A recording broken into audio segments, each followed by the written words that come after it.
Siz mənə bürclər haqqında suallar verirsiniz. Başlayaq bürclər haqqında sizə qısa da olsa məlumat verim. Qoç bürcünün adamları qısqanc olurlar, çox qısqanc olurlar və qısqanclığın büruzə verən adam olmurlar. Bunlar ailəcanlı olurlar, pul qazanan olurlar, az da olsa dırnaqları ilə yer qazıb, bunlar ailəni saxlaya biləcək gücdə bir insan olurlar, əziyyətkeş insan olurlar. Və bunların hətta qıraqda, kənarda sevgi macəraları olsa da belə bunu ailə bilmir. Bunu ailə bilsə də belə, onlar o qədər utancaq, onlar o qədər abırlı insandılar ki, bilsə də belə, bunlar bəli, gizlədən deyirlər. Düzdür, yalan danışandılar, yalanı elə danışırlar ki, bu bürcün adamları, hətta onlar özləri belə öz yalanlarına inanır və çıxılmaz vəziyyətdə qalanda özləri etiraf edir və özləri çəkilir kənara. Buğa bürcünün insanları sevgidə qadınlarda, kişiləri də çox güclü sevirlər. 12 bürcdən bəlkə də 2 bürc arasındadır ki, onlar güclü sevirlər və onların sevgisini qarşısındakı bilmir.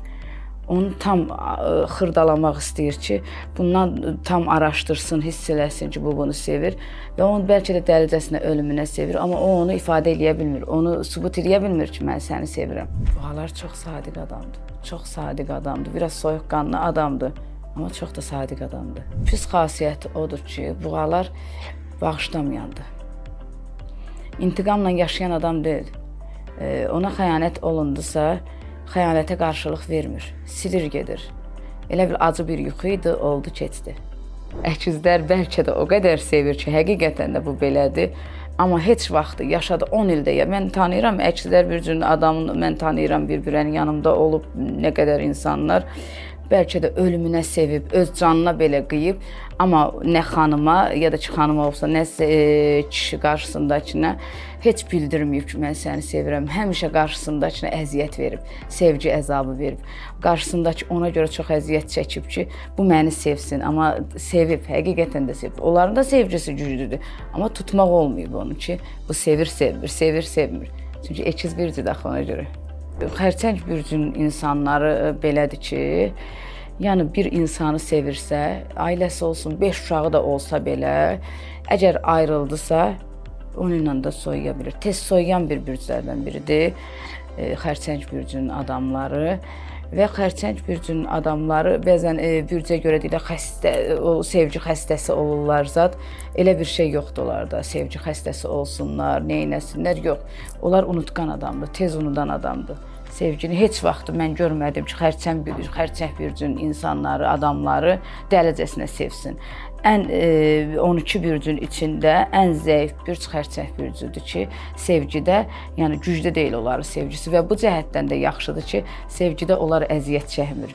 Onlar belə bir xarakterli adamdır ki, onlardan bir insan gedirsə, gedənin arxasınca baxmır, yalanı bağışlamır, oldu, bitdi, qutardı, bu cürdür.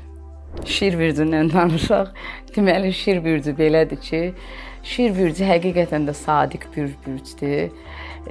Düz, doğru, sevməsə də belə, söz verdisə, sevdiyi insana qarşı, yəni mən səni ölənə qədər sevəcəm, sən mənim həyatımda nə qədər varsansa, o qədər sənə xəyanət eləməyəcəm. Həqiqətən də belədir və xəyanət eləsələr də belə vicdan əzabı çəkirlər. Sözlərin üstündə duran adamdır. Amma vay o hala ki, şir bürcünü xəyanət eləyəsən və şir bürcü sevdiyi insan, sevdi, sevmədi, o mənimsəyən bir bürcün adamlarıdır. Onun olan heç kimin olmamalıdır. Tərəzi bürcünün adamları, istər xanımlar, istər kişilər həmişə seçim arasında qalır. Götür, qoy eləyir, ölçür, biçir. Onların ətrafında adam çox olur, sevənləri çox olur və özləri sevsə də milyonun içində birini sevərlər. Seçirlər onlar, deyir ki, milyonun içində biri olsun, milyon ona qurban olsun və bu cürdür tərəzi bürcünün adamları. Onlar çətin sevirlər və gec sevirlər, çox da güclü bağlanırlar və çox da gec unudurlar.